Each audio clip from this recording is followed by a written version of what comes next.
What's going on, guys? Welcome to your 16th Android tutorial. And I've realized that you guys have matured quite a bit in the Android world over the past 15 tutorials. I think it's about time to tell you guys about the life cycle of the activity class. And such an idiot. Alright, what we're going to do is talk about the life cycle of the activity class, like I said, because what happens now is we had our application run, but still our splash screen is there. If we hit the back button, it's going to go back to our splash activity, and we don't want that because, we want our splash activity to basically kill itself after it's been displayed for the most part, because it's taking up some memory, or it potentially could take up some memory, so we're going to free up some of that memory for the most part.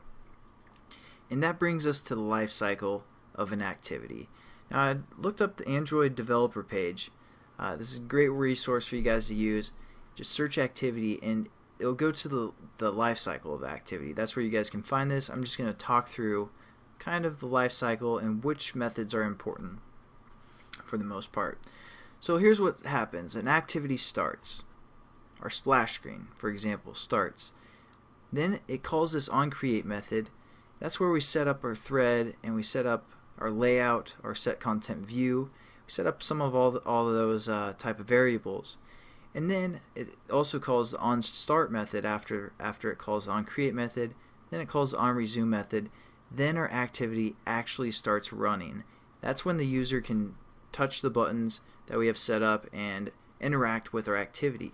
See, it has to call all three of those methods before activity actually starts. Now, if our activity is running and we get a text message, or for example, if our splash activity starts a new activity, the splash activity is going to go through an onPause and basically go through, when it's no longer visible, it's going to go through, call an onStop method.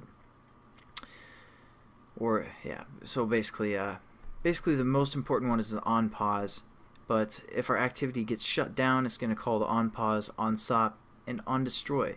So for example, if you guys are creating a game and the person gets a text message right in the middle of the game, you might want to have a method or setting up some variables or some methods that will save the data within an onPause method, because it will call that onPause method before anything else happens. So that's kind of the way that you want to think about it, is you can set up some last minute or save points or something within this onCreate method, or within this onPause method.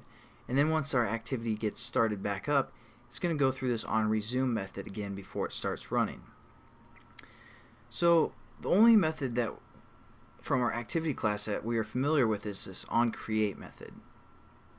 But we're going to kind of use some of these other methods as well. But what I want to show you guys sorry, I'm getting kind of ahead of myself here. What I want to show you guys is that we're going to use this onCreate method, but the only other two methods that are really important for the most part is this onPause method and this onResume method, because even if our activity gets destroyed, it's going to go through this onPause method before it goes through these methods as well.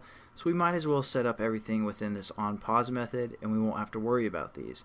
And also the onResume method, we can set up some of our resume methods or variables that we need to set up before activity starts again. So those are going to be the three basic methods that we're going to use for activities in the future. But as for our splash activity, we're going to get into that right now. So open up your splash activity and hit enter right here, so we only have one bracket left. This is for our whole class. This one is for our starting method. And again, we're just going to right click, go down to source, override implement methods, and again through the activity tab we can find the method called onPause. So this is where we're going to kind of make our splash activity kill itself, so to say, because we're just evil like that.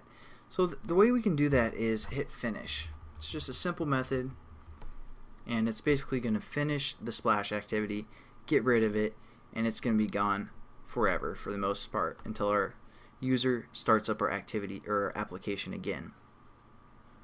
So pretty simple, but what again is happening is when this splash activity starts, because it's the launcher item, it's going to go through this onCreate method, then it's going to run, and then basically what happens is when we call this start activity right here,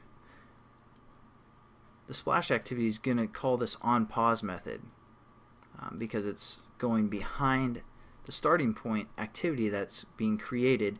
So it's going to call this onPause method real quick, and that's where we're just going to finish our class. So we're going to say, hey, destroy yourself, finish yourself.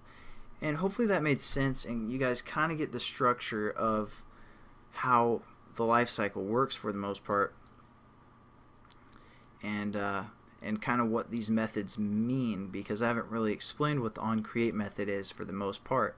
So hopefully you guys like that tutorial and have a little bit better understanding of the activity class and how that works. So thanks again for watching. Hope you have a good day.